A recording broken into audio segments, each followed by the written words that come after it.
Bueno, buenos días a todos. Dios les bendiga, puede sentarse. Estamos unos poquitos hoy. Vamos a la palabra, amén. Busque en la Biblia el libro de Hebreos, capítulo 12.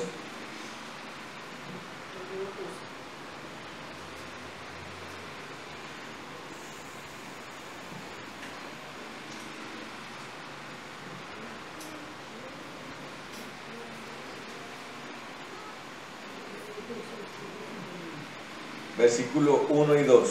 Amén.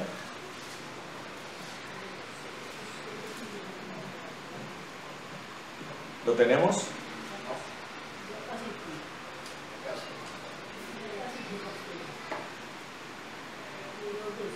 Hebreos 12, 1 y 2. Amén. Dice, por tanto, nosotros también, teniendo en derredor nuestra tan grande nube de testigos, despojémonos, diga conmigo, despojémonos de todo peso y del pecado que tan fácilmente nos enreda, y corramos con perseverancia la carrera que tenemos delante de nosotros, puestos los ojos en Jesús, el autor y consumador de la fe, quien por el gozo que tenía delante de él sufrió la cruz, menospreciando el oprobio, y se ha sentado a la diestra del trono de Dios. Amén. Bueno, hemos estado viendo todos estos domingos consecuencias de la fe. Amén. ¿Consecuencias de qué? De la fe. La última de ellas, obras de la fe. La última de ellas, ¿cuál fue? ¿Qué obra de la fe hay? ¿Qué obra produce la fe? ¿Se acuerdan? No, la última, no la hace 2 meses. No hace mes y medio, hace 15 días. No, señora. No. ¿Se acuerdan? Determinación, claro, eso lo hemos hablado, esperanza también, perseverancia. Pero hace 15 días hablamos del poder. ¿No se acuerdan? De que la iglesia es una iglesia de poder. Eso es lo que marca la diferencia entre nosotros y otras corrientes religiosas y espirituales. El poder. Amén. La palabra de Dios dice que las señales nos siguen. ¿Cuáles son las señales que nos siguen? Oraremos por los enfermos.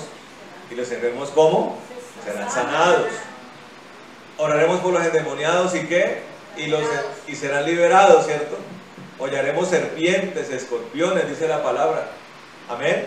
Los prodigios, las señales. Amén. ¿Sí? Y también dice que aunque bebiéramos cosa mortífera, no nos hará daño. Somos una iglesia de poder, amén. El Espíritu Santo es poder. Y hablábamos acerca de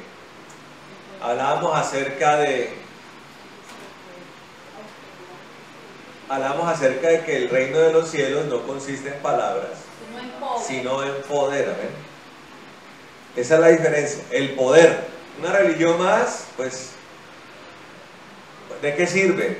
Reunirnos todos los domingos, leer un libro sagrado, a tener una serie de procedimientos, de rudimentos que hacemos. Entonces nos arrodillamos, nos postramos. Los musulmanes 5 veces al día oran hacia la Meca, entonces van a las mezquitas, allá todo se paraliza. La gente para todo, el mercado, la gente en las oficinas, tienen que salir a la mezquita 5 veces al día. Y si la persona no está cerca de una mezquita, tira un tapete donde está y se postra hacia la Meca 5 veces al día. ¿Sí? Eso hacen los musulmanes. Los católicos rezan sus rosarios y novenarios, le hacen misa a los muertos, ¿sí? Igual los ortodoxos también. Los budistas se postran delante de una estatua de Buda. Y así, la mayoría de religiones son así. Pero poder no hay. ¿Qué poder hay en ese tipo de procedimientos?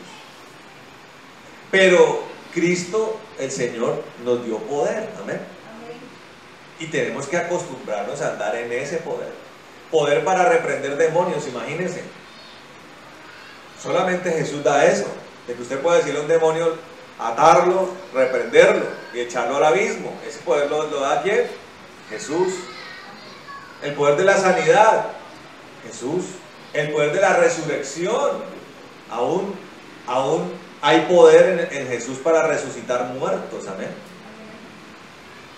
Pero entonces, todas estas cosas que son producto de la fe, son como una especie de kit, de algo integral, algo que hace parte de toda una estructura en la que nosotros andamos y tenemos que acostumbrarnos a andar. Por eso hablamos de la esperanza, de la perseverancia, de la determinación, ¿sí? De la obediencia, todas estas cosas que hemos hablado. Porque todo hace parte de una sola cosa, de un mismo sentir. Ese es el fruto de Dios, del Espíritu. Si quieren abrir esas ventanas, pues para que entre un poquito más de aire, mejor. Entonces yo meditaba anoche, esta mañana, acerca de algo que también Dios quiere para nosotros y que tal vez, si no lo tenemos, dificulta todo lo demás. Entonces meditaba acerca de una obra, de una consecuencia de la fe, y es la más lógica de todas, y por la cual hace más énfasis la Biblia, que se llama la salvación. Amén. La salvación. Y voy a partir de ejemplos pequeños para que lo entendamos mejor, para poder entender el significado grande de la salvación. Aquí, ¿quién ha estado en una piscina? Todos, ¿cierto? ¿Qué tal? ¿Cuál sería la sensación de estarse ahogando? De estarse ahogando. En las piscinas le dicen a la gente, en algunas piscinas le dicen a la gente que utilice gorro. ¿Por qué cree que es? Para que usted no contamine la piscina con pelos. No, porque es que hay unas cosas que están en la base de la piscina, que son unos succionadores que ponen a circular el agua. Entonces ha habido muchos accidentes donde el niño se va al fondo, o la niña tiene el cabello largo, entonces el succionador alcanza a enredarle el pelo y la persona se ahoga. Yo creo que ahogarse es una de las peores sensaciones. Debe ser algo horroroso, horrible. Y en el caso del agua dulce, porque yo lo aprendí en medicina legal, tal parece que cuando la muerte de ahogamiento por agua dulce es peor que por agua salada. Porque el agua dulce tiene unas equivalencias con la sangre que hacen que se generen burbujas se me olvidó el nombre, creo que no sé si es de nitrógeno, hay una sustancia que hace que la persona, aparte de ahogarse, sienta que se está quemando internamente. ¿Eso produce desesperación? ¿Usted qué cree? Y sentir que uno ya está a punto de morirse y alguien venga y lo saque a uno y lo libre de la muerte, ¿qué sensación le daría a usted? ¿No ha estado usted en un peligro que llega y sale del peligro? ¿Cómo se siente usted? ¿Aquí han estado en peligro? Levante la mano el que nunca ha estado en peligro, que siempre ha estado. ¿Hay alguien aquí que no ha estado en peligro? ¿Y qué se siente cuando somos librados del peligro?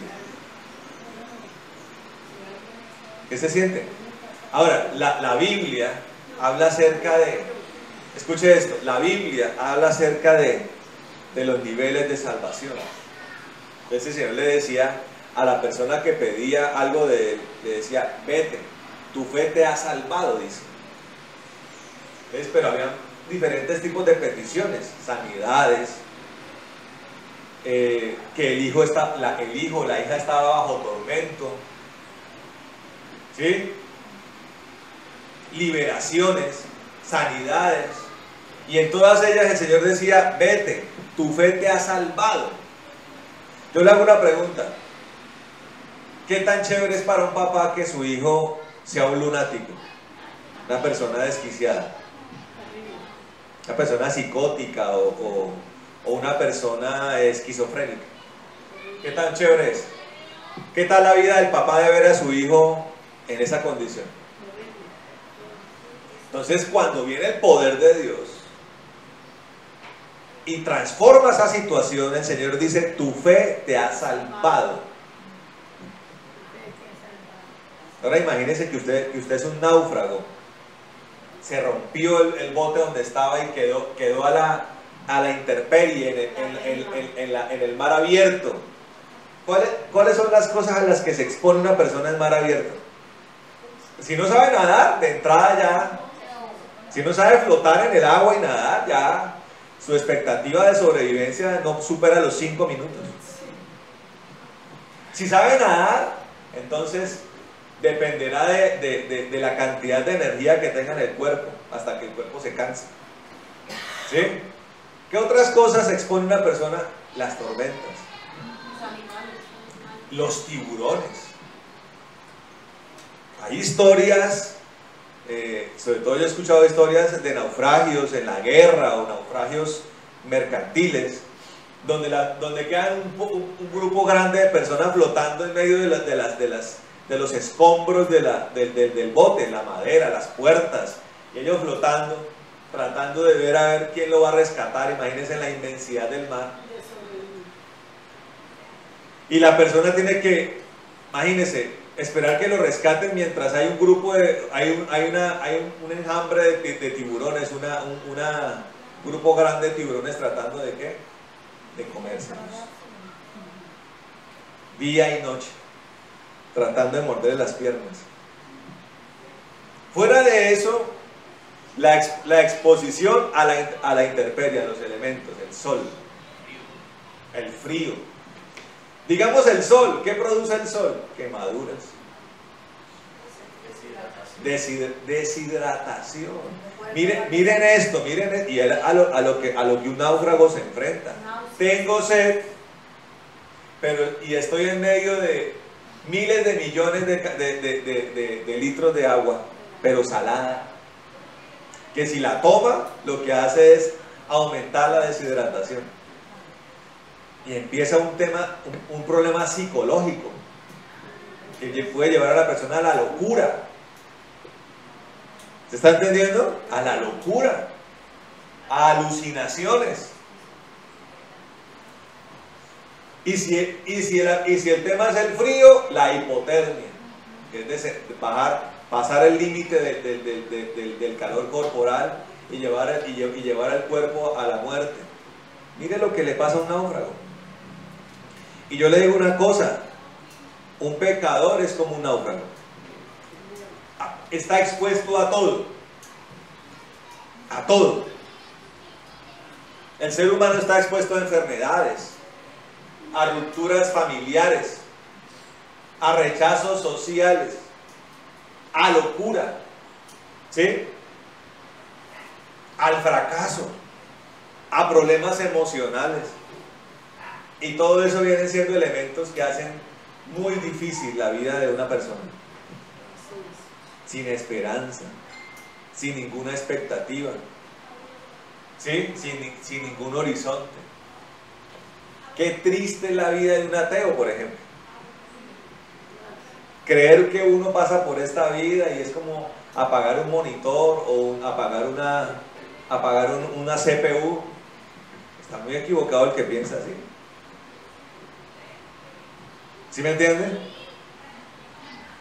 Y el diablo utiliza todas esas cosas para destruir al hombre. ¿Sí? La palabra de Dios dice que el Señor ha venido a deshacer las obras de Satanás, que son matar, robar y destruir. Y todo eso Cuando viene y es transformado, es a lo que Dios llama salvación o niveles de salvación. Pero la mayor de las salvaciones, ¿cuál es? La salvación del pecado, la salvación del alma.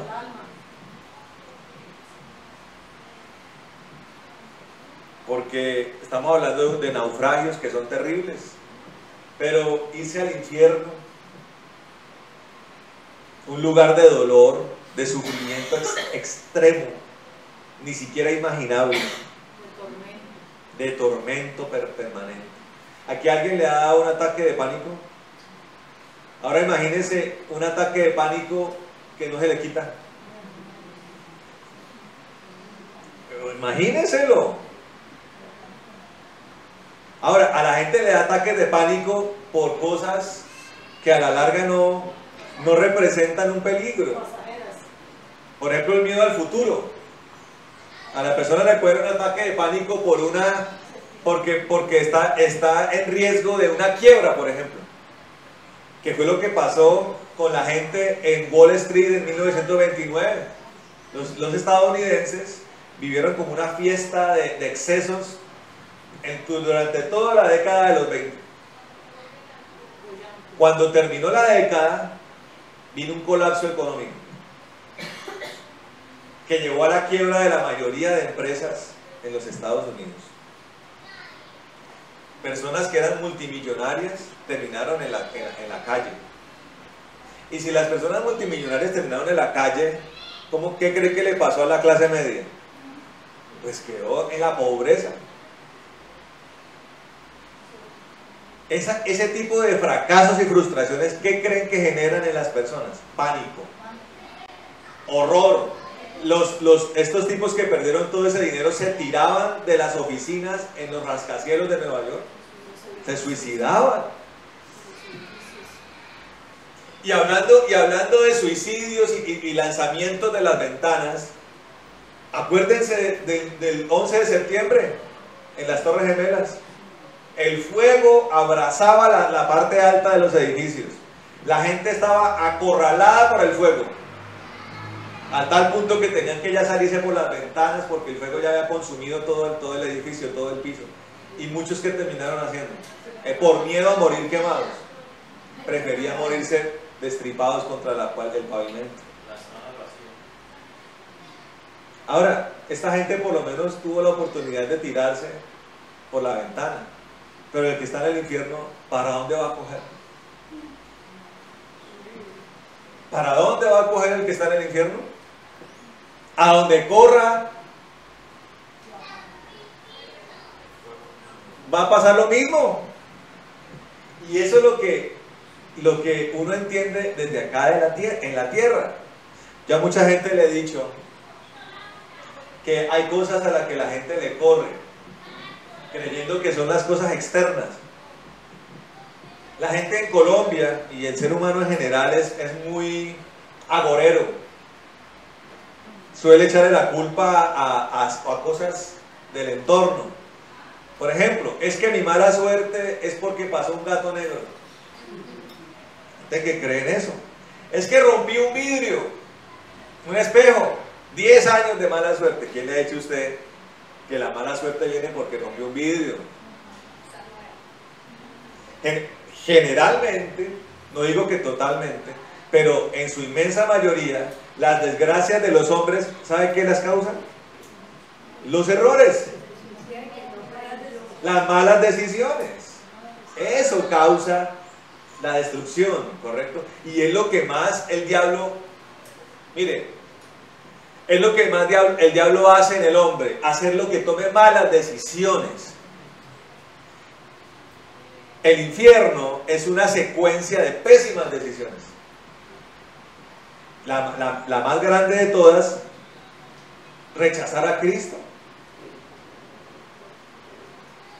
Decirle a Cristo, no quiero seguirte, no quiero obedecerte, no quiero hacer las cosas como tú dices, las quiero hacer como yo digo. Eso tiene su consecuencia.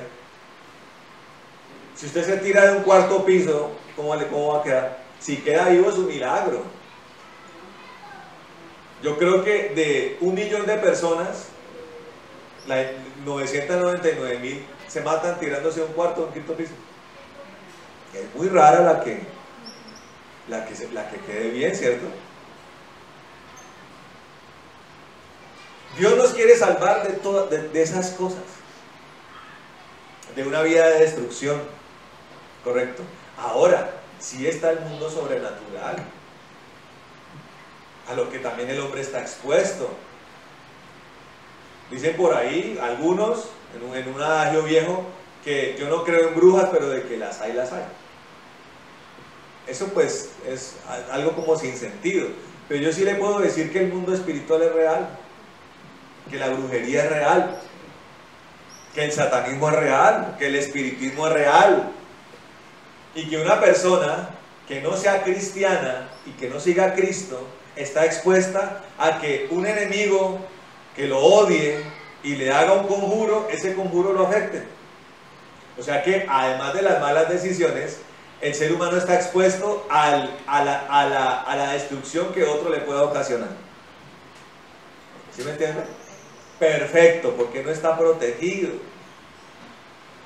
Que yo quiero que entienda que Cristo es como una fortaleza donde usted está salvo, guardado. Entonces, en la medida en que el hombre ha querido perfeccionar las cosas, cada vez hace las cosas más seguras. Ya están empezando a fabricar aviones que están construidos para que en un accidente la cabina y el fuselaje sea como una cápsula que proteja a los pasajeros. ¿Sí?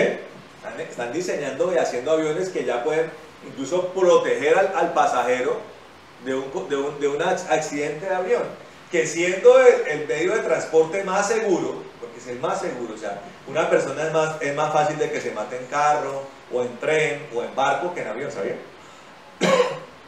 Lo que pasa es que de un accidente de avión no sobrevive nadie. Porque usted cae, un avión que vuela a 800, 900 kilómetros por hora y se va a pique contra el mar, ¿quién sobrevive a ese impacto? Pero es muy raro que un avión se accidente, es raro. En cambio un carro, todos los días hay carros que se estrellan, ¿sí me entienden? Pero el ser humano hace las cosas más seguras, barcos más seguros, carros más seguros, ¿sí? Trenes más seguros, edificios más seguros. ¿Por qué? Porque el ser humano siempre le ha estado huyendo al peligro y a la calamidad. Pero aún así quedan todas las otras cosas, y la mayor de ellas es la perdición. Ahora, el infierno, ¿para qué fue construido? ¿Para que el hombre muriera allí? Dios hizo el infierno para los demonios. ¿Sí me entiende? Pero por alguna razón, en algún momento de la historia, al hombre le dio por ser el mejor amigo de los demonios. Entonces se lo voy a comparar con algo muy sencillo. Si usted es una persona que cumple con las leyes, paga los impuestos, hace las cosas correctas, pero de un día para otro se mete con el que no debe, ¿cuántas personas no terminan tropezando por esa mala compañía? Uno lo ve por televisión.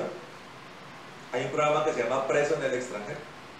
La mayoría de los casos son casos de personas que terminan tomando una pésima decisión y se van para otro país, por ejemplo, con droga. Usted puede ser una persona de bien, pero de repente se encuentra con otro que le hace una propuesta. Siempre las propuestas de ese tipo vendrán en la necesidad. ¿Será que una persona millonaria le parecerá atractivo que, oiga, ¿por qué no va y lleva 5 kilos de cocaína de Europa? No necesita de eso. Pero una persona necesitada, sin trabajo, con hijos, debiendo arriendo de un año, tirando hambre. ¿Ah? Ese tipo de cosas comienzan a llamarle la atención. No, miren, que eso es fácil. Ella va a una maleta, eso tiene un doble fondo.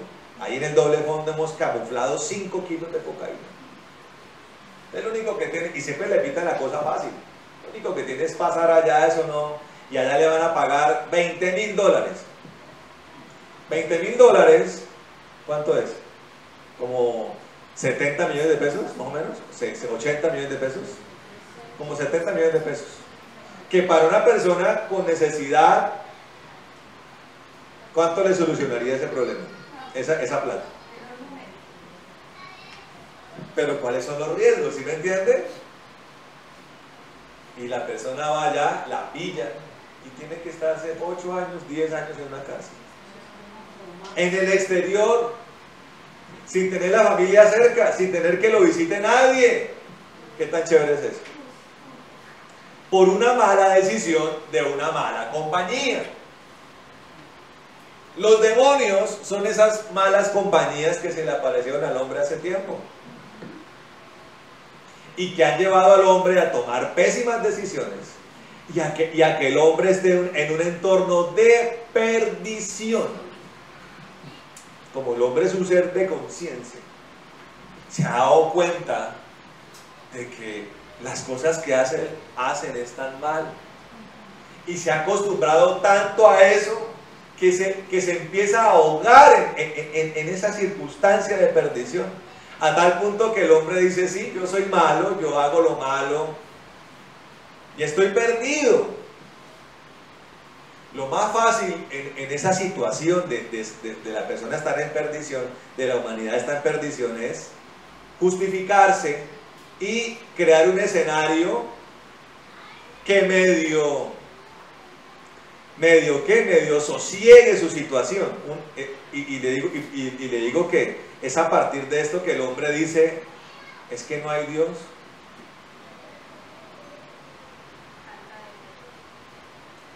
No es simplemente una falta de fe, es un modelo de vida que el hombre ha diseñado. ¿Por qué los delincuentes en Colombia delinquen con libertad? Yo le pregunto. ¿Por qué aquí la gente hace lo malo y no la meten a la cárcel? O a la inmensa mayoría, no, autoridad hay. No, las leyes están ahí y son, las leyes, se llama la impunidad, la incapacidad del Estado de hacer que esas cosas cambien, que la gente deje de hacer lo malo. ¿Sí? Perfecto. Ahora, el hombre hace lo mismo con Dios. Para seguir haciendo su pecado, se justifica. Y dentro de la justificación dice: no, es que Dios no existe. Entonces la persona sigue en su pecado, creyendo que no hay Dios, como no viene el castigo inmediato. Entonces dicen: ah, eso no hay Dios. ¿Sí? Y el ser humano comienza a hacer una especie de balance entre las cosas buenas y malas. Y es tan ciego que cree que hace más cosas buenas que malas. Yo le hago una pregunta. Una persona del común denominador, en el día, ¿cuántas cosas buenas hace? ¿Y cuántas cosas malas hace? Yo lo invito a que usted mire su vida antes de Cristo. Digo antes de Cristo porque el Señor revierte esas cosas. Eso es lo que se llama salvación. Él revierte las cosas. Antes de Cristo, haga un balance de un día de su vida. Así como los contadores, el debe y el haber. Cosas malas, cosas buenas. ¿Y cuántas cosas buenas hacía usted y cuántas cosas malas hacía? Y súmele a eso los pensamientos. Mire, le voy a poner algo para que usted vaya dándose cuenta de cómo es el hombre caído y perdido. ¿Qué tan normal es para la sociedad la pornografía? Ahora, a los que todavía tienen un poquito de bases o de influencia conservadora, aparentemente le indigna. pero realmente es en el corazón y en los lugares secretos donde la persona realmente es. Estamos en una sociedad donde la pornografía es normal. Yo soy uno de los que digo que la internet está hecha para que la gente tenga acceso a esas cosas. Y lo curioso es que las personas, en vez de buscar cosas productivas, que edifiquen, que estructuren, ¿qué hacen las personas? Ven pornografía. Ahora, hace tiempo era un mal que era predominantemente en los hombres, pero lo aterrador de hoy es que tanto mujeres como hombres lo ven parejamente. Se casan las personas y a la esposa le parece normal que el esposo vea pornografía. Es más, las parejas van a lo secreto y ven pornografía los dos para dejarse influenciar de eso en su vida íntima. Y solamente estoy hablando de pornografía. ¿Qué tan normal es para el ser humano mentir, por ejemplo? Se miente a toda hora, con facilidad, por cosas que no necesita mentir. Le preguntan ¿dónde estaba? Le preguntan por pura curiosidad. Y la persona que está tan acostumbrada a la mentira responde con mentira. No, estaba donde un amigo o de una amiga. Cuando no estaba donde una amiga o donde un amigo. ¿Sí me entienden? Porque la persona está habituada a la mentira. ¿Qué tan habituada está la persona a andar rabiosa? En todo momento. ¿Qué tan cotidiano es para el hombre sin Cristo pensar en sí mismo y no en los demás?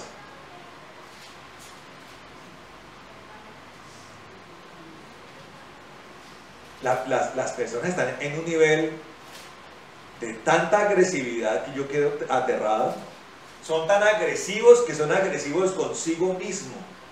El otro día iba saliendo yo por acá y un muchacho de manera temeraria se atravesó así en diagonal del hospital hacia Transmil, así, pero atravesándose todo el semáforo en rojo. Casi lo acoge un camión. El tipo venía así y yo le hice señas y el tipo frenó y yo le dije, oiga, ¿usted no lo están esperando en la casa? Le dije yo a él. ¿Cómo así? Yo le dije, ¿usted no lo están esperando su esposa, sus hijos en la casa vivo? No me entendía. No me entendió y se fue. Las personas son tan agresivas consigo mismas que se intoxican con alcohol. ¿Usted sabe lo que el alcohol le hace al cuerpo? ¿Usted sabe lo que el cigarrillo le hace al cuerpo? Las tabacaleras, 7 tabacaleras, las 7 tabacaleras más poderosas, perdieron un juicio famoso en los años 90 que los obligó a pagar casi que van a la quiebra, millonarias demandas contra personas que estaban enfermas de cáncer por culpa del tabaco. Fueron obligadas a pagar un dineral, a aceptar un incremento en los impuestos. Y además de eso, tuvieron que empezar a colocarle a las cajetillas de cigarrillos fotografías de los daños físicos que hace el cigarrillo. Es explícito: cáncer de boca, cáncer de estómago, problemas en la piel, cáncer pulmonar. Y ahí muestran que a uno le da repulsión solamente ver una foto de esas. Y las personas, a pesar de eso, compran la cajetilla y se fuman los 20 cigarrillos que cada cajetilla de cigarrillos tiene, sabiendo el mal que hacen. Y hay que usted con amor y cariño le diga a alguien de esos, oiga hermano, cuídese, no se mate. Lo insulta, se pone bravo, le dice que le importa, mojigato, fanático. para cosas que son elementalmente notorias. Y el día que viene el cáncer, ¡ay Dios! ¿Por qué? ¿Cómo que por qué, hermano? ¿A usted no le da satisfacción ir al médico y que el médico le diga está como una uva? Pero ese está como una uva, ¿es algo aleatorio?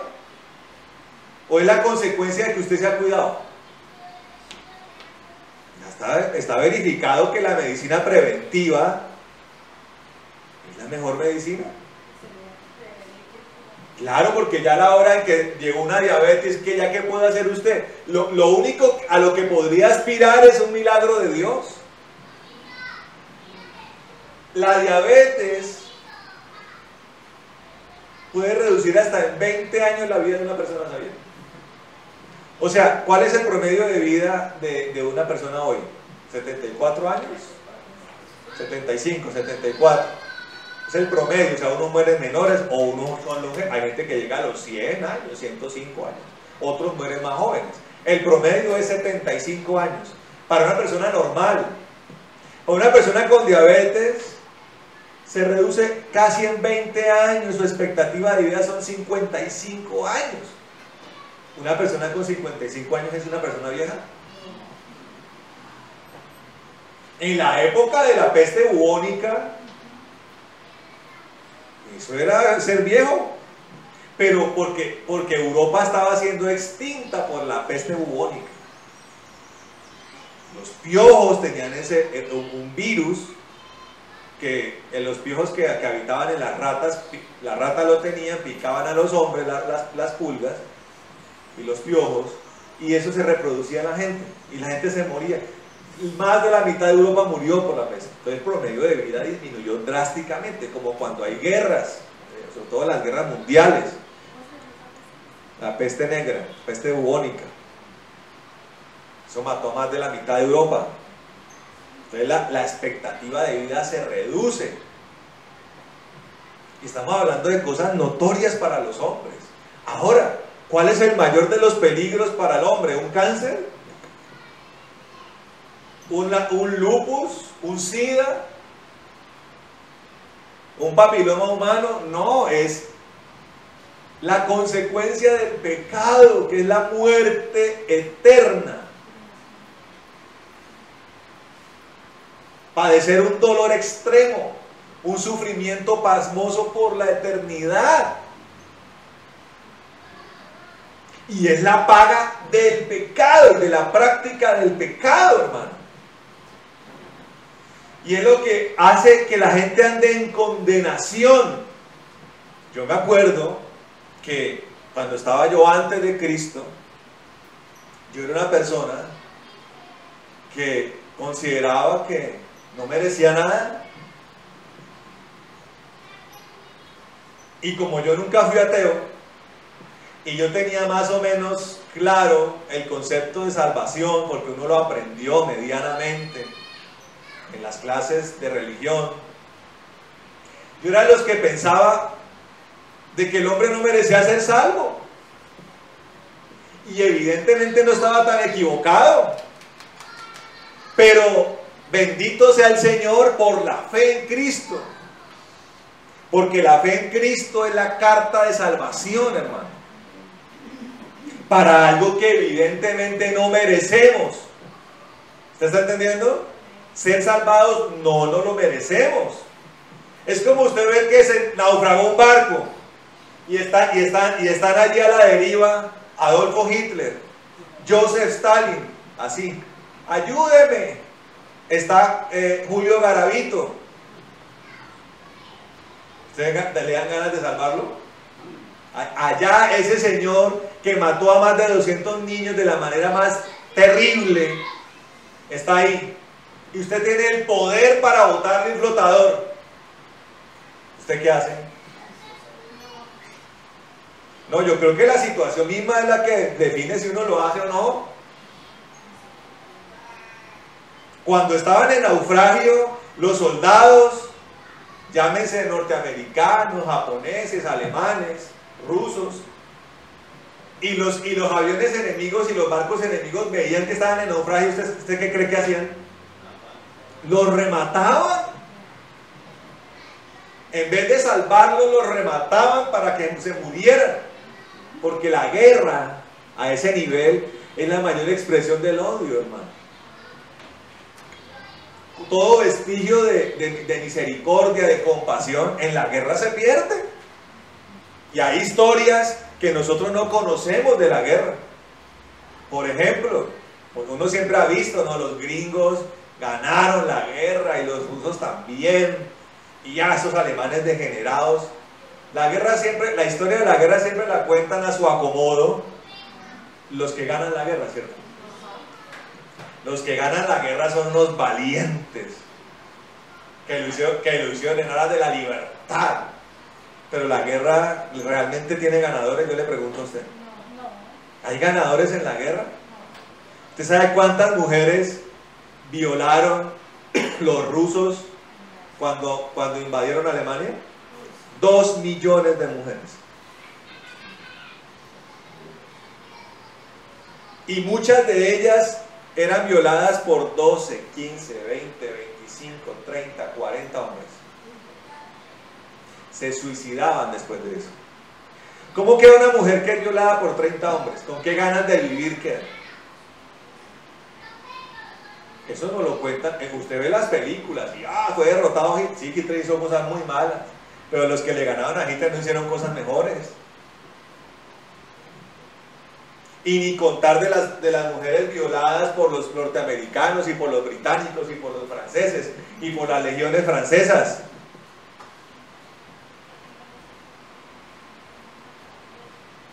¿Sí me está entendiendo?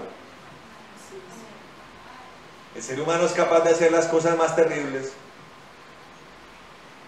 Casi matar 6 millones de judíos en campos de concentración. ¿Cómo le parece? El régimen chino mató a 70 millones de personas. El régimen chino de Mao Zedong. Muchas de ellas por hambre. ¿Sabían? ¿Qué es matar de hambre a una nación entera? Es cerrarle todas las vías para que no puedan ni sembrar, ni producir alimento, ni comprar. ¿Qué ser humano es capaz de hacer eso, no? Pues el ser humano ha sido capaz de hacer esas cosas. Los Khmeres rojos en Camboya mataron a la mitad del país. ¿Se está entendiendo a lo que el ser humano ha llegado? Y ese ser humano que ha hecho tantas cosas malas, un día el Señor dijo: lo voy a salvar. Claro, usted puede decir: no, pero yo no fui Hitler. No, yo no fui Stalin, no, evidentemente. Sí, sí. No, aquí no hay ningún Heydrich, o ningún Joseph Mengele, o ningún Lenin, ¿sí? No. O algún Pol Pot. No, aquí no hay ninguno de esos asesinos. Pero volvamos al balance de las cosas buenas y malas antes de Cristo. Y evidentemente sobrepasamos. Cada día de nuestras vidas sobrepasamos con creces lo malo sobre lo bueno. Uno como pastor ha tenido la oportunidad de hablar con cientos de personas. Mujeres que sin que nadie lo supiera se habían practicado 4, 5, 6 abortos. Y usted y yo sabemos que el aborto es el mayor de los asesinatos. ¿Y por qué lo es? Porque es el asesinato cometido contra el ser más indefenso de todos. Usted se le aparece a alguien con cuchillo. Si a Andrés se le aparece a alguien con cuchillo, tiene dos opciones: o que lo defienda el Señor, que es el que mejor defiende, o sacar la cruceta y la peinilla que debe tener escondida en el carro. Y o correr, ¿no? Venga, vamos a ver si corro más que este tipo. ¿Sí me entiende?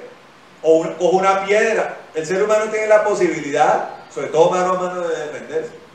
Porque los judíos en las cámaras de gas, ¿qué oportunidad tenían de defenderse? Venga, que lo vamos a bañar.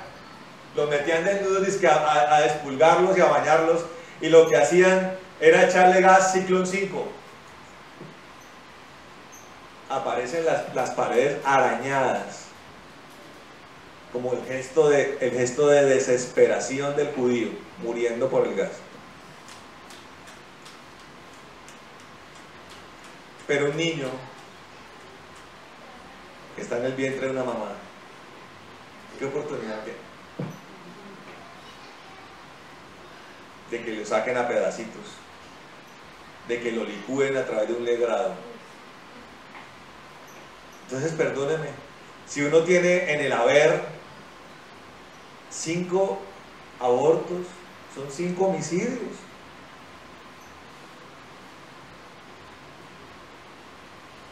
Y 5 homicidios que creo yo que la mayoría de ellos con complacencia del papá de esos niños, que son los primeros que proponen el aborto, son los más cobardes de todos, el varón, que no es capaz de decir, bueno, vamos a tenerlo, yo respondo por él. La salida fácil es, oh no, mi carrera, uy, no, ¿cómo voy a dañar mi carrera?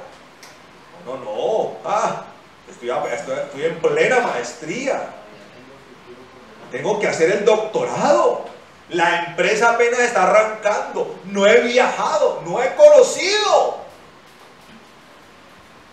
Oiga, ¿en qué se diferencia una persona así a un homicida, a un Adolfo Hitler, que pone sus sueños por encima de la vida? Y estamos en una sociedad donde más importante es la sexualidad que la vida de un niño. No, es que el sexo es necesario. Y entonces, si en ese frenesí de sexualidad quedan embarazadas las mujeres, no, ayudémoslas a que aborten. Bueno, y ese es el caso de unas personas. Pero la maldad es muy amplia, hermano. Mentiras, robos, lujurias, lascivias, adulterios, fornicaciones, hechicerías, idolatrías, iras, contiendas, disensiones, envidias, celos. Y dice, y cosas semejantes a estas. No simplemente es el pecado ya catalogado y específico, sino cosas semejantes a estas. Dice que el que practica tales cosas no heredará el reino de Dios.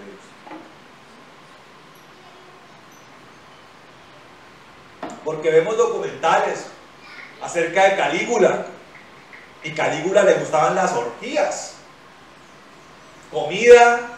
Los romanos tenían vomitorios, ¿sabían? O sea, tenían unas mesas llenas de banquetes y tenían vomitorios para cuando estuvieran llenos vomitaran y siguieran comiendo. Y en ese desfile de comida y vómito desfilaban las mujeres y los hombres desnudos, porque en eso vivían. La gente cree que eso es de hoy. La historia de Sodoma y Gomorra tiene 4000 años. La gente cree que eso es de hoy, que ese prototipo anormal o salirse del estereotipo de lo normal, eso es hoy. Sodoma y Gomorra fue destruida hace milenios. Y Roma fue hace más de 2000 años. Cuando los romanos hacían estas cosas, y los griegos también lo hacían. Sócrates era homosexual, le gustaban los muchachos. El gran Sócrates, sí señor. No el futbolista, no. El filósofo, el pensador. Y esas fueron las bases de la sociedad occidental, hermano. Se supone que es la sociedad más civilizada de todas. Váyase usted a Ámsterdam, todo el mundo drogado y borracho y teniendo relaciones sexuales por todas partes. Y esa es la cúspide de la sociedad, con clínicas de aborto en cada esquina, marihuana y cocaína legal, heroína legal, De hecho, hay centros médicos que dispensan la droga a los que son adictos. En Ámsterdam, en La Haya, en Rotterdam, en los países escandinavos, que se supone que son la alcurnia de la sociedad.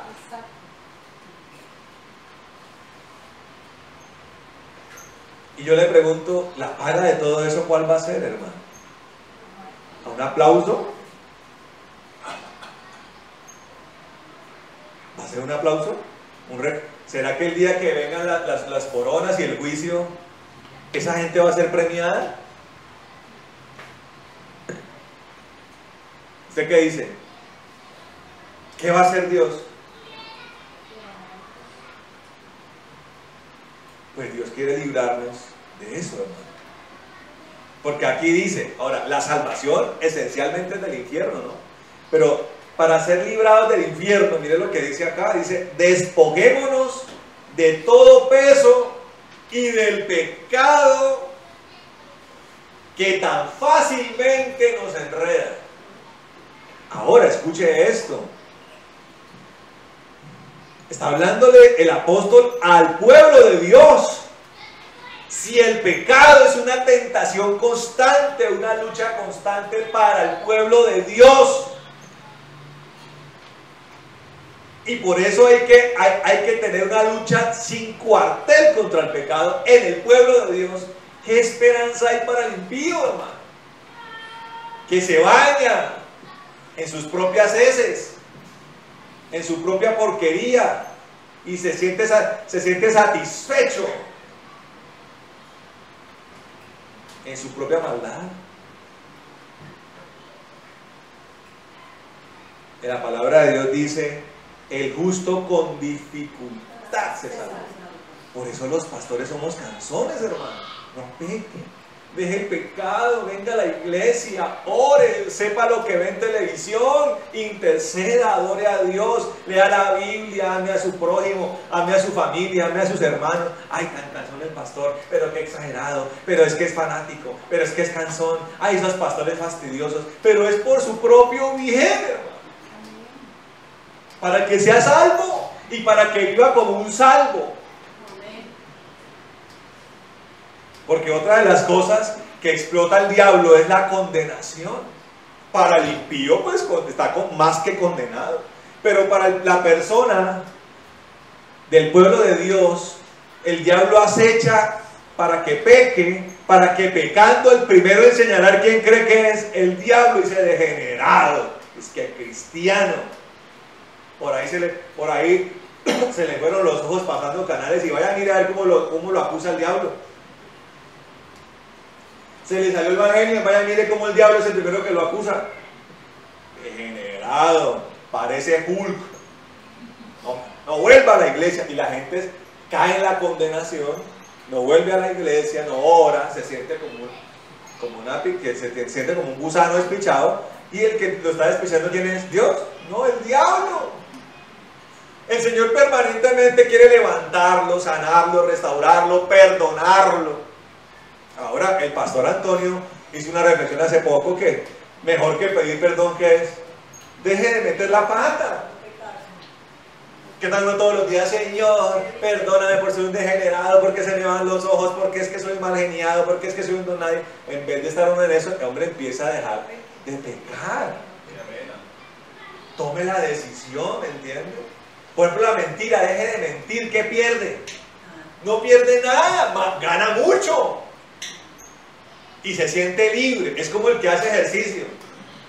Uno de pronto lleva años sin hacer ejercicio, vaya y pégale una trotadita al cuerpo y haga ejercicio, verá, uno siente como el cuerpo le dice, gracias, lo necesitaba. Me hace acordar de la propaganda de Venticol, de Pambelé, gracias, lo necesitaba. Claro, Pambelé estaba acalorado, estaba perdiendo la pelea y el Venticol lo refrigeró.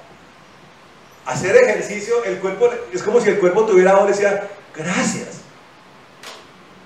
Volver a tener una tensión 120, 80, el cuerpo le dice, después de tenerla en 160, 100, el cuerpo le dice, gracias. ¿No? que usted se haga el examen y ya no tiene el colesterol por las nubes ni los triglicéridos, ¿cómo dice el cuerpo? Le dice, gracias. ¿No?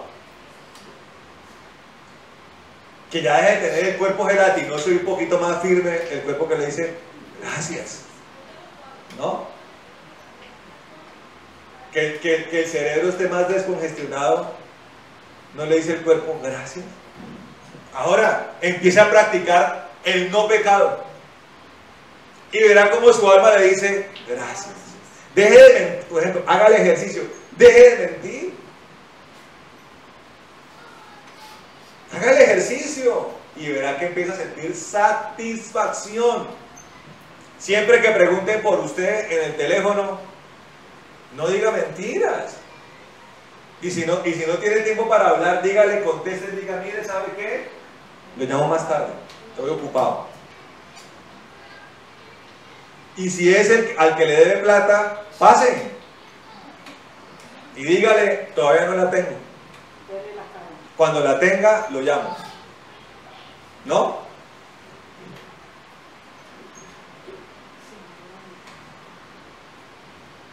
Ahora, usted puede hacerlo con cada pecado. Por ejemplo, andarse poniendo rabioso por todo, irritable, como lo veíamos un viernes. Y el que se irrita es el que se enoja fácilmente. Claro, los seres humanos tenemos un límite, ¿no? ¿Cierto que sí? Y nos molestamos ya por cosas de verdad injustas que ya nos han pisoteado, nos han vulnerado, ¿sí me entienden?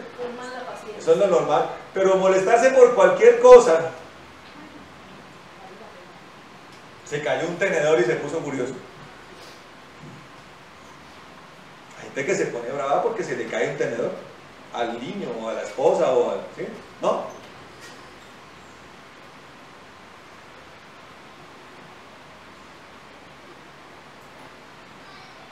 Hay gente que se pone furiosa por cualquier cosa.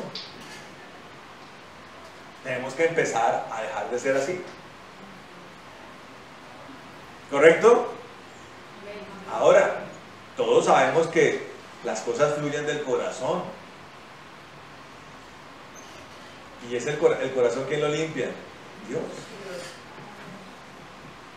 Por lo cual entonces tenemos que andar en su presencia. Para que vaya transformando nuestro interior, amén. Y nosotros vamos desactivando las cosas externas, amén. Es un trabajo como de dos, ¿sabía? Nosotros nos negamos al pecado y Dios transforma nuestra tendencia hacia una nueva naturaleza, amén. Por eso dice, despojémonos de todo peso y del pecado que fácilmente nos enreda. Siempre estará el tentador allí. Siempre, ¿sabía? Todos los días los demonios lo tentarán. Ayer, por ejemplo, iba yo por la calle, iba hacia el consultorio del médico y de verdad un tipo literalmente me tiró la moto. O sea, donde yo no frene, el tipo estaba determinado a atropellarme. Porque a él le pareció que es más importante el conductor de moto que el peatón.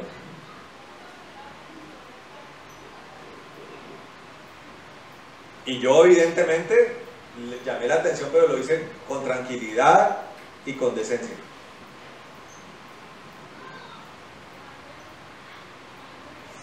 Todos los días el diablo lo va a tentar.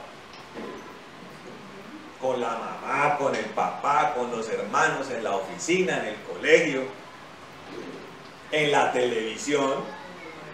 Le va a decir, son las 11:30. A la hora de la serie rosa. Ya se ríen ustedes, ¿no, vergajos? Ya saben de lo que estoy hablando. ¿Por qué no cambias el canal? Y te ves un rato, te entretienes un rato. ¿No lo tienta el diablo con eso? ¿Y con la lengua? Todos los días aparece el que quiere hablar lo malo. Todos los días aparece el que usted quiere que caiga en el chisme. Entonces aparece en la puerta. ¡Ole, vecina! Sí sabe, ¿no? No, siempre todo es sí sabe. de ese tipo de personas hay en la iglesia, ¿sabía? En esta no. Pero en la iglesia cristiana sí hay. Que el teléfono ring. Hola, hermana fulanita de tal. Sí sabe, ¿no? Pero no es por... Me parece barbarita, ¿no? No es por ser chismosa. Es para orar. No, Barbarita dice que un poco de qué información no es pecado, una cosa así. No, la cristiana entre comillas dice, es para orar. Mire, por ponerle un ejemplo, ¿usted sabe cuánta gente trató de meter las narices en el noviazgo entre Astrid y yo? ¿Pastor es testigo? Unos diciendo que yo era... que cuidado, ojo con ese muchacho, cuidado. Y otros, ojo con esa muchacha, cuidado. La gente fue tan atrevida. Mire, escuche esto. Siempre sus enemigos van a indagar su pasado, ¿sabía? Vaya, miren la política. Ay, que usted se haya tomado una foto con Jorge 40. Hace 40 años y la van a sacar hoy. Mire, el amigo de Jorge 40. Tenga cuidado con quién se toma fotos. No se tome fotos. ¿En serio? Oiga, fueron tan atrevidos que indagaron la vida de ella y la mía.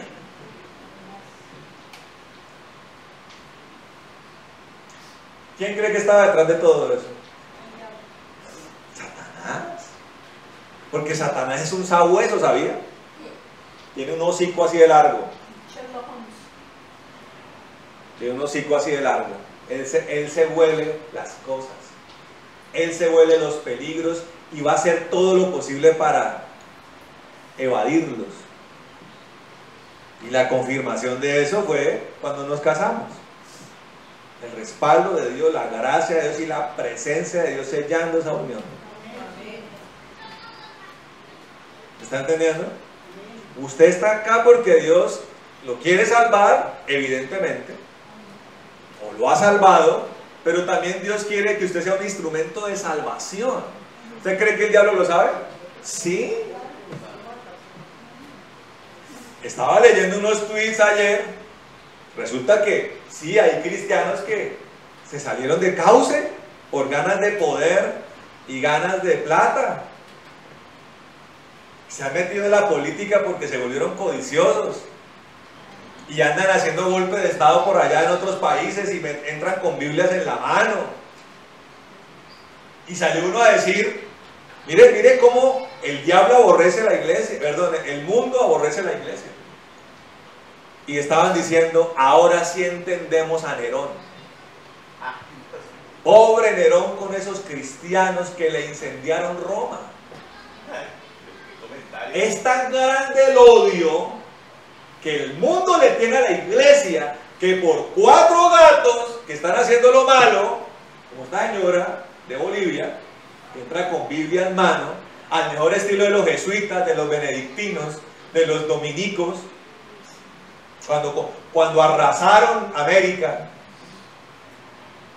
porque usted no se convierte por el decreto de un presidente, ni porque un congreso sea cristiano. Usted se convierte por la intervención del Espíritu Santo de Dios, que es por fe. Y de manera individual, por cada decisión. Entonces ahora la iglesia es una porquería. Una parranda de codiciosos, fanáticos, que quieren destruir todo. Hombre, pues yo contesté, le dije, oiga, ¿qué les pasa?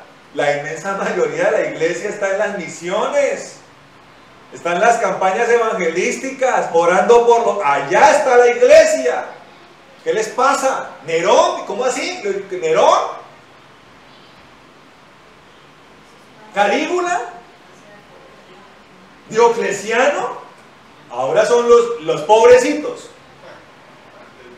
No, es que el mundo está a un punto de que, miren a los judíos, de razón, que pobre Hitler, que porque los judíos se defienden de Hamas y de Al Jazeera. perdón, y de Al Qaeda, y de Hezbollah. Y de la yihad. Entonces ahora los equiparan a los propios que casi los extinguen. Pero lo que refleja eso es un odio por el pueblo de Dios, hermano. A veces no está expreso, pero la gente lo... Está ahí, el deseo de esa persona es que la iglesia sea perseguida como Nerón los persiguió.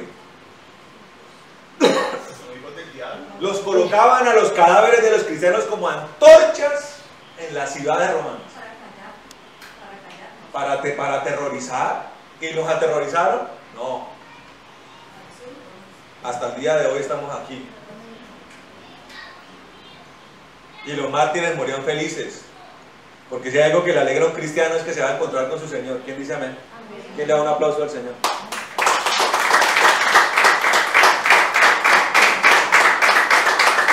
Y en eso estamos, hermano.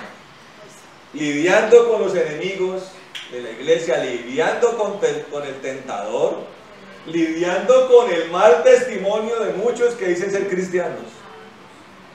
Pero seguimos para adelante y todo está escrito, hermano. Si no estuviera escrito, nos aterraría, nos sorprende. ¿No advirtió el apóstol acerca de los malos cristianos? De los falsos profetas, de los falsos apóstoles, de los impostores, de los mutiladores del cuerpo, de los que predican desde sus propias concupiscencias. ¿No advirtió el apóstol? Entonces, ¿qué nos aterra? Usted haga lo bueno, amén. Y acepte la salvación de Dios cada día. Señor, aquí estoy.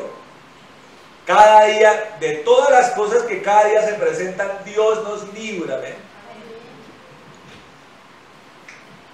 ¿Quién dice amén? Esa es la salvación. Pero la salvación viene por despojarnos del peso y del pecado, amén. La palabra de Dios dice que ninguna condenación hay para los que están en Cristo Jesús, para los que andan no conforme a la carne, sino conforme a ¿qué? Al Espíritu, amén. Ahí está la salvación. Y entonces la persona que está en esa dimensión de las cosas, entonces vive en un estado de salvación. No puede venir un estado de gozo si no es por entender que somos salvos, amén. Si viene un estado de gozo que no es consecuencia de la salvación, entonces es un gozo pasajero, que es el gozo que puede dar una película, o que el equipo de fútbol de uno ganó, o que tuve un hijo, o que me dieron una remuneración en el trabajo, o un ascenso. ¿Eso trae gozo? Sí. O el gozo que puede traer una medicina, ¿sabía? Un sedante. Ay, me siento feliz, pero es por el sedante. Pero el gozo real de Dios, por eso dice, Señor, afírmanos en el gozo de la salvación. El gozo de Dios viene ¿de qué? De saber que soy salvo, amén. Ah, estamos reconciliados con Dios. ¿Quién le quita a uno eso? Es como cuando uno anda en el matrimonio a plenitud con la esposa. ¿Cómo se siente el esposo? Feliz. Que llega a la casa y en vez de cantaleta la mujer está con una sonrisa. Hola, mi amor lindo. ¿Cómo se siente el esposo? Pero si llega y se levanta el dragón. Ah, ya llegó, degenerado. ¿Trajo plata? Ah, no. Claro, porque usted es un perdedor. Fracasado. Mi mamá sí me dijo que era mejor casarme con el médico tal. No con un pobre. Ah, ay, ya. ¿Usted cree que eso no pasa? Pasa en la iglesia. Ahí se atérrese. Pasa en la iglesia. Pero si usted llega, hola, mi amor, qué alegría verte, ven, siéntate. Y viceversa, ¿no? Porque también la mujer espera del esposo eso. ¿Qué tal solo el esposo? Pues no, la esposa también. En los problemas del trabajo, ¿dónde se quedan? En el trabajo. Y mientras va del trabajo a la casa, acuda a la palabra que dice, todos los que están cargados y trabajados, vengan a mí. Y yo los haré descansar. Por eso hay que orar en todo momento. Porque si usted espera orar cuando ya llegue a la casa, ¿cómo llega? Primero patea la puerta, ¡pum! ¡Ah! Con hambre. y gritando a todo el mundo. ¿Cómo? Ah, bueno, si la mujer es tatacúa, pues espere, verá que le va a responder también la tataserpiente, hermano. Ah, ¿usted cree que eso se queda así? La época en la que la mujer callaba se acabó. O sea, el siglo XIX ya pasó, hermano, el siglo XVIII también. Ahorita la mujer va respondiendo, ah, sí, pues hermano. Recuerde que usted, yo gano más que usted. ¿Y cómo queda el hombre ahí?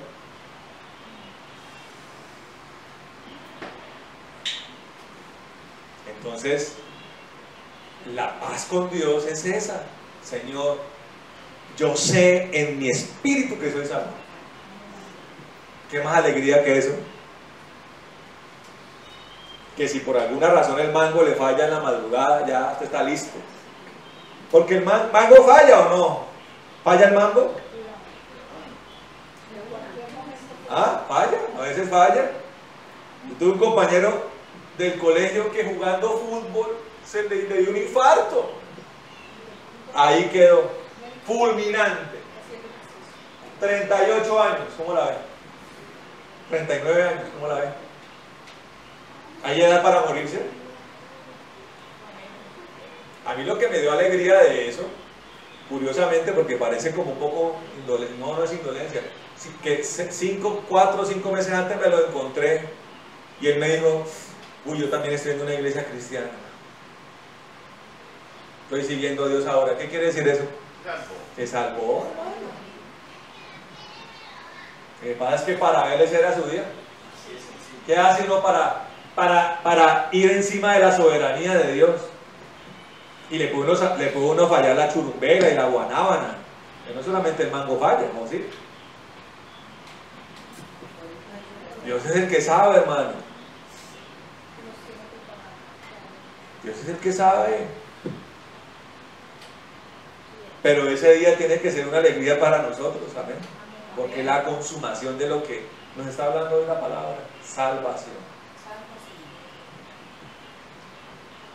No un estado de condenación, que es en el que el diablo nos quiere tener. Y un estado de condenación es el fruto de una vida que no ha sido capaz de renunciar al pecado y que tiene cuentas pendientes por ahí. Dejemos esas cuentas pendientes a un lado, amén. Es como cuando los acreedores invitan a hacer un plan de pago, ¿cierto? Y usted va saliendo de las deudas. ¿Cómo se siente? Cuando usted llega el día en que ya no lo llaman los bancos, ni del colegio que porque debe pensión, ni le llegan mensajes de que está atrasado en la salud. ¿Qué tan bueno es eso? Y usted está sin, usted diga, no tengo deudas. ¿Qué tan chévere es eso? Entonces, si es satisfactorio saber que no tenemos deudas terrenales, ¿qué tan satisfactorio cree que es sentir que no tengo deudas espirituales? El Señor iba a la cruz y les dijo a sus discípulos, allá viene el príncipe de este mundo y no hay nada de él en mí. ¿Cómo cree que estaba el Señor ahí? En paz, hermano. ¿Sabía lo que le iba a venir? Claro.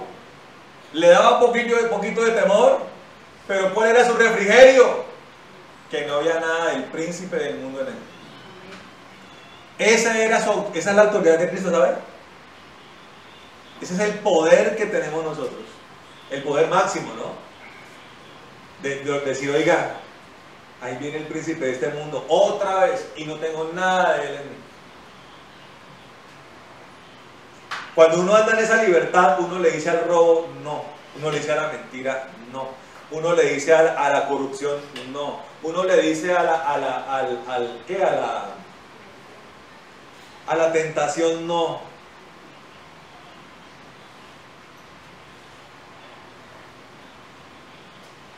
¿No es bueno andar así?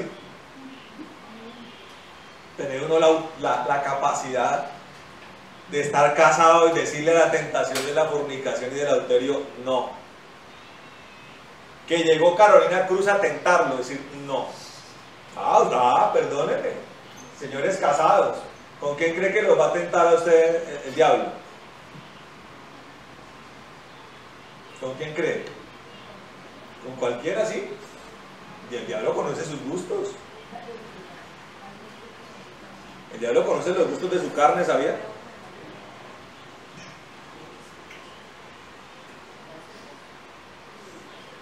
Una vez le tuve que decir a una muchacha que vendía el baloto: oiga, su merced, quiere hacer un poquito. Deje de andar mostrando los pechos, que por mostrar pechos no va a vender más baloto.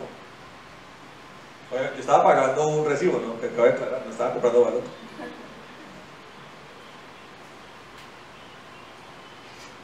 ¿Sí me entienden? Una vida de libertad, una vida en estado de salvación. ¿Quién dice amén? Amén. Miren lo que dice, quiero que vayamos a Hebreos capítulo 4. Vamos a terminar con esto. Hebreos 4:16. Dice, Hebreos 4:16 dice: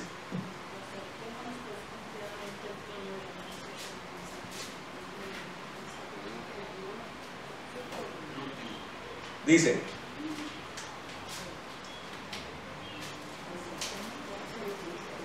vamos a leer el 14, 15 y 16 y con eso terminamos, ¿sabes? Dice: por tanto, teniendo un gran sumo sacerdote que ha traspasado los cielos, Jesús el Hijo de Dios, retengamos nuestra confesión. Porque no tenemos un sumo sacerdote que no puede compadecerse de nuestras debilidades, pero Él fue tentado en todo igual que nosotros, pero sin pecado. ¿Quién dice amén? Amén. ¿Viene la tentación? Sí. ¿Vamos a creer que sin Cristo podemos lograrlo? No. ¿Usted puede lograrlo sin Cristo? Pero si el Señor está al lado, su debilidad se convierte en su fuerza. Como quien dice: le voy a enseñar cómo se resiste una tentación, hijo mío. Pero sin Cristo, alejado, dice la palabra, alejado de Él, fuera de mí, nada podéis hacer, dice el Señor. La persona que cae redondita a la tentación es porque andaba por ahí paseándose sin Cristo. ¿No le recuerda a alguien que andaba por ahí paseándose en el huerto sin Cristo? ¿Quién andaba paseándose sin Cristo por el huerto? Adán y Eva. La relación estaba rota. La relación no se rompió de repente con el pecado de Eva. La relación estaba rota ya. Estaban vulnerables al pecado. Por eso hay que andar con Él siempre, amén. Y si nos hemos equivocado, ¿qué tenemos que hacer? Reconciliarnos con Él inmediatamente. Eso aplica para la sociedad, ¿sabía? Vaya y reconcíliese con su hermano, dice el Señor, si hay algún problema con él. ¿Sí? Si usted tiene un problema, vaya lo antes posible, dice, incluso dice, deje su ofrenda allí y vaya rápido y reconcíliese con su hermano. Eso es una prioridad. Si es la esposa, más rápido, vaya, hable con ella, pídale perdón o perdónela si lo que falló fue ella. ¿Cuánto más con Dios? ¿Estamos exentos de fallar? No. ¿Pero tenemos la posibilidad inmediata de reconciliarnos con Él? Sí. Por eso dice, tenemos un sumo sacerdote. Por eso dice, retengamos nuestra confesión. Por eso dice, acerquémonos confiadamente, humildes, mansos, delante del Señor. ¿Y Él nos acepta? Sí. Para que en ese estado de fortaleza que trae Cristo, seamos capaces de vencer nuestras debilidades, que es las que quiere atacar la tentación del diablo. Y él es la máxima autoridad de ello, porque Él resistió la tentación sin pecar. ¿Quién dice amén? En todo igual que nosotros, pero sin pecado. Acerquémonos, dice, pues, con confianza al trono de la gracia, para que alcancemos misericordia. ¿Ven? ¿Qué tenemos que hacer? Ir confiadamente a Él para vivir en su misericordia. ¿Quién dice amén? Y hallemos gracia para el oportuno socorro. ¿Cómo la ven? Si usted está allí humilde, siempre presto a estar con Él, accediendo a su misericordia, ¿cómo cree que es el socorro del Señor? ¿Cómo cree?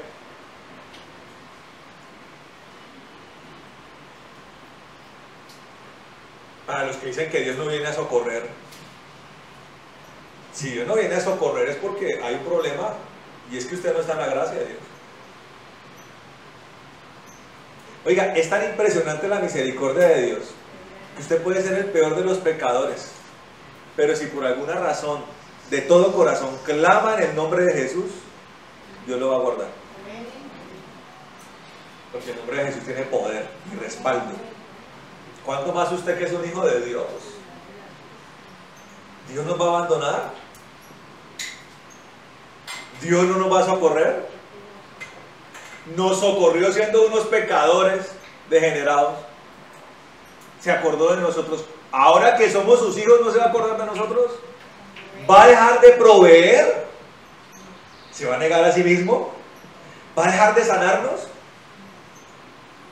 ¿Va a dejar de defendernos de nuestros... Ay, es que la brujería, es que el satanismo, es que vino no sé qué. Y que nos dice la palabra que el ángel del Señor acampa alrededor de los que le tememos. Ir a acceder a la gracia y la misericordia de Dios, el acto de humildad es un acto que contiene el temor por Dios. Y el temor por Dios es una de las razones para no pecar.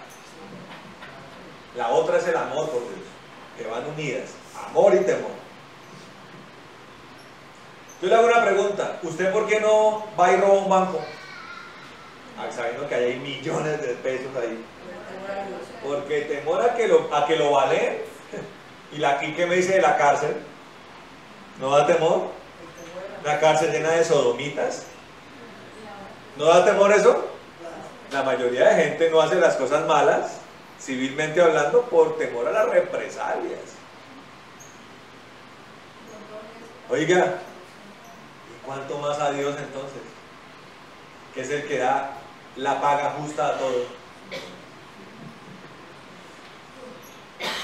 ¿Sí me entiende? Por eso la palabra de Dios dice, el que se me acerque, tiene que creer que el que se acerca a Dios tiene que creer que le hay, dice. Entonces mantengamos ese estado, amén. La salvación, la gracia, la misericordia de Dios todos los días, amén. Mire, y eso es independiente de lo que Dios quiera hacer con usted. Eso es algo que eso no puede depender de llamados, ni de si soy pastor o no lo soy, o soy el que predico, o soy el que estoy sentado. Eso todo tenemos que hacerlo, amén. A mí a veces me sorprende, en el buen sentido de la palabra, ver personas que tal vez no tienen un llamado así como de profeta, ni de pastor, y oiga, y tienen un respaldo de Dios. La persona ora y Dios responde, vive próspera, agraciada. Eso no depende de lo que tengamos que hacer o no. Eso debe que ser un estado permanente, amén. Hay gente que cree que el único que tiene que orar es el pastor. Pues sí, el pastor tiene que orar más que los demás, eso sí. Pero el estado de gracia es algo que tenemos que tener todos, amén. Y allí está la seguridad de que somos salvos, amén. Y si somos salvos de lo mayor, que es el infierno, ¿el Señor no nos va a salvar de las otras cosas? ¿Será que siendo salvos del infierno, el Señor no nos va a dar para pagar nuestras deudas? ¿Será que si somos salvos del infierno no nos va a sanar? ¿Será que si somos salvos del infierno no nos va a librar de nuestros enemigos? Yo creo que si estamos pensando eso, estamos equivocados. ¿Amén? Pongámonos de pie, hermano. Vamos a orar.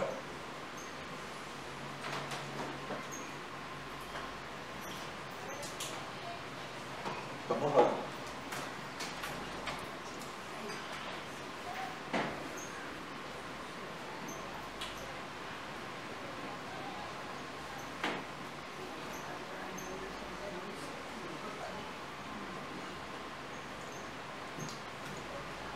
Bueno, amado Señor de gloria y poder, te damos gracias en esta hora. Te alabamos y te bendecimos, Señor bueno, porque eres todopoderoso, Señor. Gracias por tu palabra, Señor. Gracias por tu presencia. Gracias por tu amor, Señor, en esta hora. Dios nos ha mostrado hoy, Señor Santo, la mayor consecuencia de la fe. La palabra de Dios dice, tu palabra dice que el fin de la fe, Señor, es la salvación de las almas. Señor, y si hemos sido salvados del mayor de los peligros, ¿cuánto más de todas las demás cosas, Señor? Por eso nosotros hoy accedemos a ti, Señor, nos acercamos al trono de la gracia.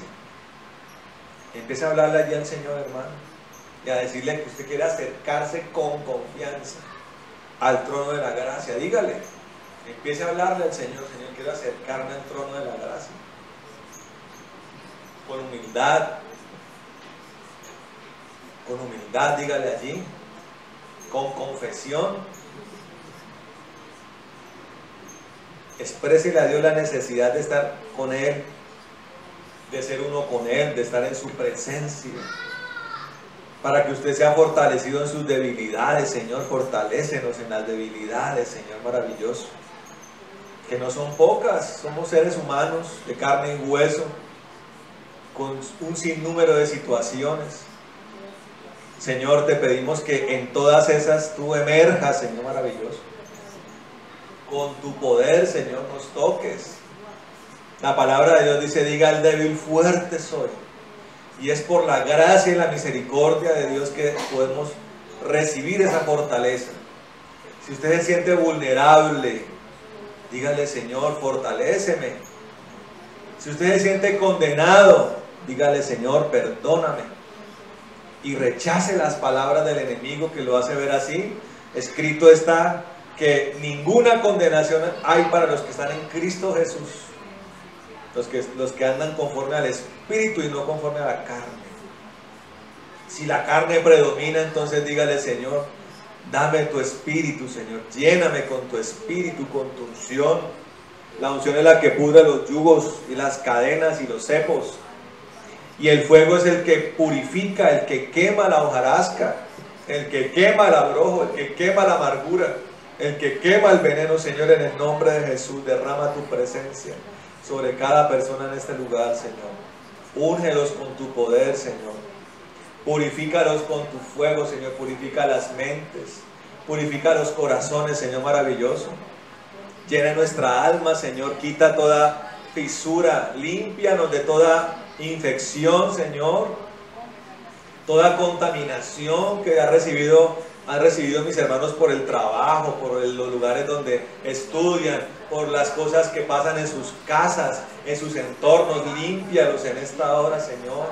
Señor maravilloso, hoy te pido esto, Señor, que tú purifiques las vidas en esta hora, Señor. Toda contaminación se destruye, toda transmisión espiritual se va, toda raíz de amargura se quema, todo huevo de áspid se quema, todo veneno se quema en el nombre de Jesús de Nazaret.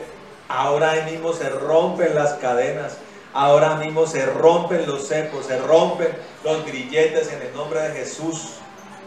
Señor, y este pueblo es despojado de todo peso y de todo pecado en el nombre de Jesús de Nazaret. Señor, tú borras con tu sangre toda mancha y suciedad, Señor maravilloso. Y todo ese acecho desaparece, Señor. Y toda esa debilidad que hace que caigan en el pecado, Señor, ahora se convierte en fortaleza.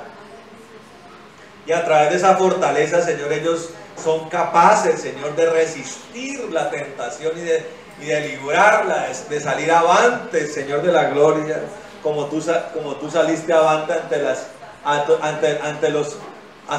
las acechanzas del adversario, Señor Jesús. Tú allí recibiste la tentación en un momento crucial, Señor, un momento de fe, Señor, ese ayuno de 40 días en el desierto.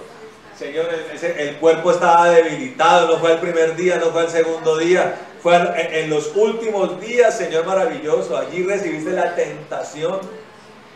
Cuando podría parecer más atractiva la tentación, allí es donde el diablo ataca, Señor. Yo te pido que les des discernimiento a mis hermanos, de estar vigilantes, Señor, para entender cuándo el enemigo trae la propuesta. Incluso la trae, Señor, disfrazada de bendición, y es mentira, Señor, no eres tú. Es Él que quiere hacernos resbalar, que quiere hacernos tropezar. Señor, dale la capacidad de discernir qué es lo tuyo y qué es lo de Él, Señor maravilloso, y lo de Él aprenderlo, tener la fortaleza de rechazarlo, la vehemencia, Señor, la tajancia para rechazar lo que es del diablo. Y Señor, que a través de eso ellos tengan sientan, Señor, palpen la satisfacción, Señor maravilloso, que proviene de tu corazón, Señor, y que ellos lo sientan, y que esta satisfacción de decir no ante la tentación sea una inspiración para ellos, Señor, y que sean un pueblo santo, radical, vertical, Señor maravilloso, y que esto, Señor, como la palabra dice, tenga recompensa, la mayor de ellas, Señor maravilloso, que dice que si somos fieles hasta la muerte, recibiremos la corona de la vida, Señor. Yo te pido por un pueblo que no se pierda, Señor, sino que acceda a la vida eterna, Señor, y que la recompensa sea la corona de la vida, Señor maravilloso. Porque estando allí, Señor, y recibiendo esa corona, ¿quién nos la va a poder quitar, Señor? Todo será consumado, todo será completado en el nombre de Jesucristo, Señor. Tócalos aún más, Señor, más, tócalos más. Que esa palabra de hoy quede grabada en sus corazones y que rinda un fruto abundante y rebosante, Señor, para la gloria tuya, Señor, en el nombre de Jesucristo de Nazaret, Señor. Al 100% de estos frutos, Señor, en el nombre de Jesús. Gracias, Señor. Señor, atamos esta retaliación y venganza, muerte, calamidad y enfermedad, y la echamos al abismo, en el nombre de Jesús. Amén y amén. Y un aplauso al Señor, hermano.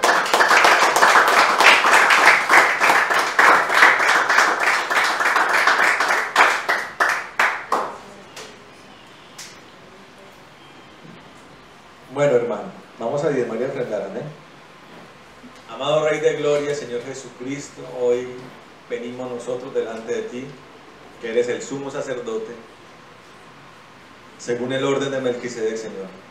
En el nombre de Jesús, Señor, hoy reconocemos que eres nuestro mediador, eres el intercesor que se presenta delante del Padre, Señor, para que hallemos favor y gracia y misericordia delante de sus ojos, Señor.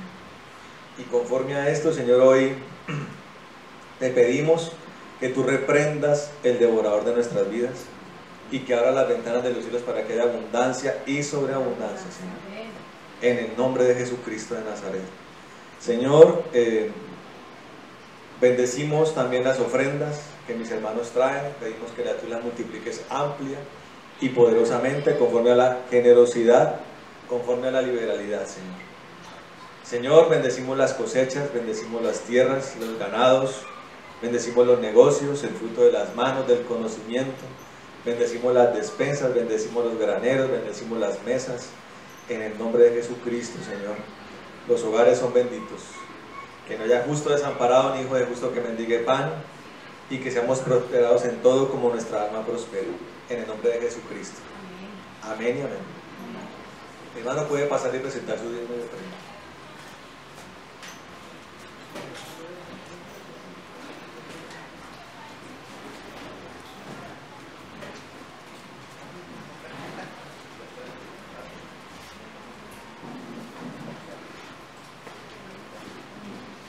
Bueno, ¿alguien cumplió años esta semana? A ver. ¿Nadie?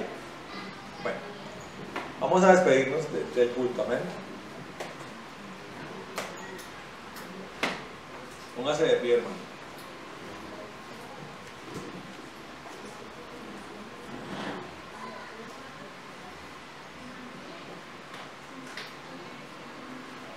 Levante sus manos al cielo. Señor amado, gracias por este tiempo. Oramos como lo hizo Aarón, Señor, que tú nos bendigas y nos guardes. Haga resplandecer tu rostro sobre nosotros, tengas de nosotros misericordia, alces tu rostro sobre nosotros y pongas en nosotros paz, Señor. En el nombre de Jesús. Señor, cúranos con tu sangre, desata sobre nosotros el Espíritu de Jehová, espíritu de temor a Jehová, espíritu de consejo, espíritu de poder, espíritu de inteligencia, espíritu de sabiduría, espíritu de conocimiento, Señor. Tu plenitud, Señor, en nosotros, en abundancia y caudal, Señor. Que la chequina y la columna de fuego pose sobre nuestras cabezas. Que tú nos des la paz que sobrepasa todo entendimiento, nos afirmes en el gozo de la salvación y que tú acampes, Señor amado, alrededor de los que te tememos y nos defiendas. Atamos toda retaliación y venganza, muerte, calamidad y enfermedad y la echamos al abismo, Señor, en el nombre de Jesucristo. Que vayamos a nuestras casas en paz, Señor, y llenos de tu presencia, maravilloso Dios. Que tú nos bendigas, que ensanche nuestro territorio, que tu mano esté con nosotros y nos libres de todo mal para que no nos dañe. En el nombre de Jesús. Amén y amén. Bueno, hermano, Dios le bendiga y le guarde. Amén. Nos vemos esta semana.